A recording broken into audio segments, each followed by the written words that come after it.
नमस्कार, आप देख रहे हैं सी न्यूज भारत। मैं हूं आपके साथ प्रिया श्रीवास्तव। वक्त हो गया उत्तर प्रदेश बुलेटिन का, जहां बात करेंगे उत्तर प्रदेश की खास खबरों पर। हरदोई में योगी सरकार के लाखों करोड़ों खर्च करने पर भी गौशालाओं में गौवंशों की नृशंस हत्याएं हो रही हैं। कैसे, ये रिपोर्ट देखिए। योगी सरकार में लाखों करोड़ों खर्च, फिर भी गौशालाओं में हो रही गौवंशों की हत्याएं। ग्रामीणों की सूचना पर जब सी न्यूज भारत की संवाददाता नेहा ग्राम ततियोरा विकासखंड 52 जनपद हरदोई के गौशाला के गेट पर पहुंची तो एक व्यक्ति गेट पर खड़ा मिला और जब संवाददाता ने उससे ग्राम प्रधान के बारे में जानकारी ली तो उसने कहा कि मैं प्रधान हूं। गौशाला के अंदर देखा, काफी संख्या में गाय मरी पड़ी हुई थी।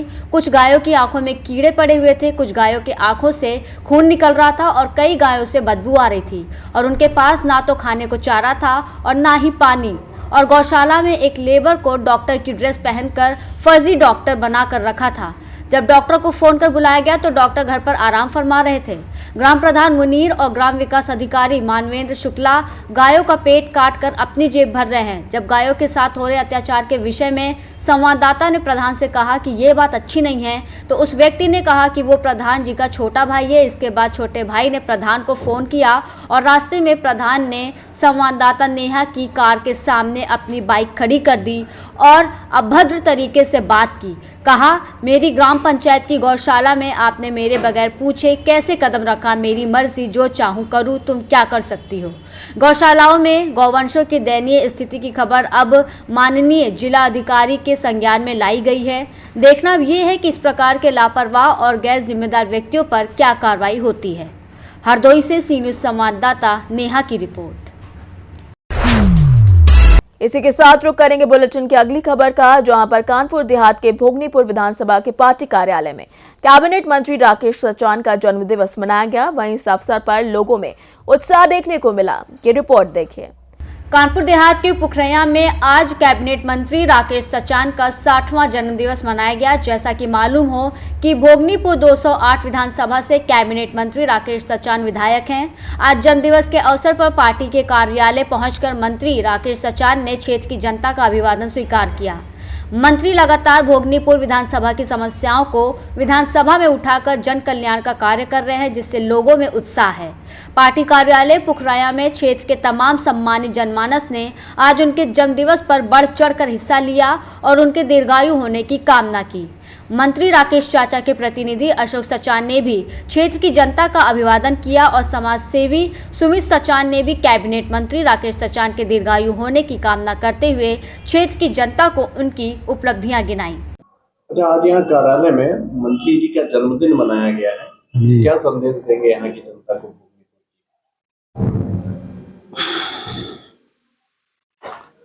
आज मंत्री जी का जो है 60वां जन्मदिन है और विधानसभा के बहुत से कार्यकर्ता जो है करीब इकट्ठे हुए, करीब 300 लोग होंगे और सारे लोगों ने मंत्री जी को बधाई दी और मंत्री जी ने भी उनको संदेश दिया कि वो हर तरह से उनके साथ हैं, सुख में दुख में, और भागीदार रहते भी हैं और हैं भी। क्या नाम है आपका? सुमित सचान। अच्छा, आज यहाँ कार्यालय में मंत्री जी का जन्मदिन मनाया गया, किस तरीके से मनाया और कितने लोग इकट्ठे हो गए? जैसा कि आपको जानकारी प्रेषित करते हैं कि प्रदेश सरकार में कैबिनेट मंत्री और भोगनीपुर विधानसभा के यशस्वी ऊर्जावान नेता आदरणीय श्री राकेश सचान जी, जिनका आज 60वां जन्मदिवस था। आज जन्मदिवस के पावन शुभ अवसर पर भोगनीपुर विधानसभा क्षेत्र के विभिन्न क्षेत्रों से चलकर आए सैकड़ों की संख्या में कार्यकर्ता, पदाधिकारी एवं नौजवान साथियों ने बड़ी ही सादगी एवं हर्षोल्लास के साथ में उनका जन्मदिवस मनाने का काम किया है। हालांकि मंत्री जी आए हुए थे, कार्यकर्ताओं के साथ में उन्होंने खुशियां मनाई और उन्होंने कार्यकर्ताओं को एक संदेश दिया है कि जैसा कि भारतीय जनता पार्टी की सरकार में जो एक एजेंडा है, उस एजेंडे के अनुरूप काम करना है। गरीब, वंचित, नौजवान, शोषित, किसी का भी जो भी काम है समयबद्ध तरीके से हो और माननीय नेताजी का संघर्ष किसी से छुपा नहीं है।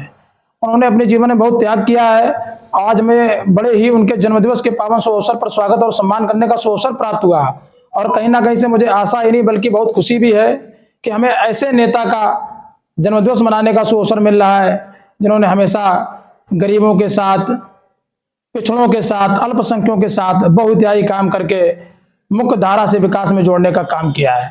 कानपुर देहात से सी न्यूज संवाददाता संजय तिवारी की रिपोर्ट। इसी के साथ बढ़ेंगे आगे, जहां प्रतापगढ़ में रक्तदान संस्थान के अध्यक्ष नरमल पांडे द्वारा जरूरतमंदों को ठंड से बचने के लिए कंबल वितरण का कार्यक्रम किया गया। ये रिपोर्ट देखिए। रक्तदान संस्थान के अध्यक्ष निर्मल पांडे द्वारा विगत वर्षों की भांति ठंड से ठिठुर रहे गरीब और जरूरतमंदों को ठंड से बचाने के लिए रात में सड़कों के किनारे टहलकर कंबल वितरण का कार्यक्रम का शुभारंभ किया गया। कंबल वितरण का शुभारंभ पुलिस अधीक्षक कार्यालय में तैनात आरक्षी रविशंकर पांडे की बेटी आकृति पांडे द्वारा किया गया। कंबल वितरण की इस मुहिम में प्रतापगढ़ के पुलिस अधीक्षक डॉक्टर अनिल कुमार का विशेष योगदान है। निर्मल पांडे ने बताया कि रक्तदान संस्थान द्वारा कंबल वितरण का कार्यक्रम पुलिस विभाग के सहयोग से ही हमेशा से किया जाता है। संस्थान की टीम के साथ पुलिस विभाग के कर्मचारियों द्वारा रात में सड़कों पर टहलकर जरूरतमंद लोगों को चिन्हित करके उन्हें कंबल प्रदान करवाया जाता है। रक्तदान संस्थान अध्यक्ष ने बताया कि विगत वर्षों की भांति इस वर्ष भी संस्थान द्वारा प्रतापगढ़ समेत विभिन्न शहरों में कंबल वितरण का कार्यक्रम किया जाएगा। प्रतापगढ़ से सी न्यूज संवाददाता रोहित जायसवाल की रिपोर्ट। इसी के साथ बढ़ेंगे आगे, जहां पीलीभीत के चूने वाली गली में मंगलवार को अवैध अतिक्रमण पर प्रशासन का बुलडोजर चला, वहीं अतिक्रमणकारियों को पुलिस द्वारा हटाया गया। ये रिपोर्ट देखिए। पीलीभीत के चूने वाली गली इलाके में लंबे समय से प्रशासनिक अधिकारियों को दुकानदारों द्वारा सड़क पर अतिक्रमण किए जाने की शिकायत मिल रही थी। राहगीरों और स्थानीय शिकायतकर्ताओं का कहना था कि उन्हें रास्ते से निकलने के लिए तमाम परेशानियों का सामना करना पड़ता है। ऐसे में साप्ताहिक बंदी के दिन मंगलवार को प्रशासन की टीम 2 बुलडोजर और भारी पुलिस फोर्स के साथ मौके पर पहुंची थी और नगर पालिका से बुलडोजर मंगवाकर अवैध अतिक्रमण को हटवा दिया गया था। गली में फिर से कुछ अतिक्रमणकारियों ने दोबारा सड़क पर अतिक्रमण किया तो मौके पर उप निरीक्षक देवेंद्र सिंह राणा ने पुलिस जवानों के साथ पहुंचकर अतिक्रमण हटवाया और चेतावनी दी कि अगर अगली बार अतिक्रमण किया तो ऐसे लोगों के खिलाफ सख्त कानूनी कार्रवाई की जाएगी।